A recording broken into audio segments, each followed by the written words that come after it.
गांव के बाहर एक छोटी सी कुटिया में बाबा भारती रहते थे। वे एक साधारण साधु थे जिनका जीवन प्रार्थना और सेवा को समर्पित था। उनके पास एक घोड़ा था, सुल्तान। सुल्तान कोई साधारण घोड़ा नहीं था, वह बाबा भारती का सबसे प्रिय साथी था, उनका साया। बाबा भारती सुबह उठते और सुल्तान को स्नान कराते, फिर दोनों गांव की ओर निकल पड़े रहते। बाबा गांव वालों को आशीर्वाद देते और सुल्तान बच्चों के साथ खेलता। शाम को दोनों जंगल से लकड़ियां बटोरते और वापस अपनी कुटिया लौट आते।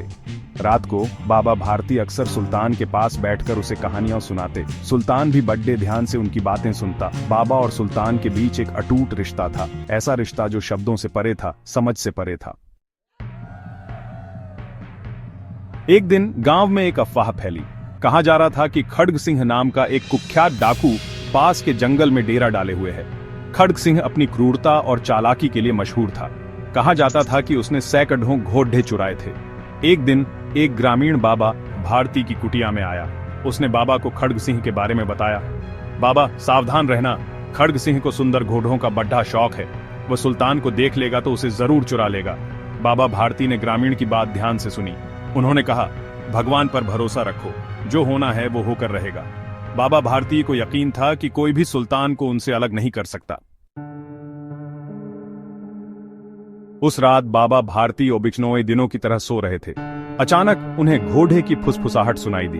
वे तुरंत उठे और बाहर भागे। उन्होंने देखा कि उनका प्यारा सुल्तान गायब था। बाबा भारती के पैरों तले जमीन खिसक गई। उन्हें समझते देर न लगी कि खड्ग सिंह ने उनके सुल्तान को चुरा लिया है। सुल्तान के बिना बाबा भारती बिल्कुल अकेले पडीडी डेज गए। उनकी दिनचर्या बिखर गई। खाना खाने का मन नहीं करता, नींद गायब हो चुकी थी। दिन भर वे सुल्तान के लौटने की राह देखते रहते। उनके मन में बस एक ही सवाल बार बार कौंधता रहता, सुल्तान के बिना जिंदगी कैसे कटेगी। दिन ढलते ढलते बाबा भारती ने फैसला किया। वे सीधे उस जंगल की ओर चल पडीढे जहां खड्ग सिंह का डेरा था। रात भर वे जंगल में भटकते रहे, खड्ग सिंह की तलाश करते रहे। जब सुबह हुई तो उन्होंने एक ऊंचे से टीले पर खड़ेड़े होकर ऊंची आवाज में कहा, खड्ग सिंह, मुझे पता है तुम यहीं हो। मैं तुमसे लड़े डिहाने नहीं आया हूं, मैं बस अपने सुल्तान को वापस मांगने आया हूं।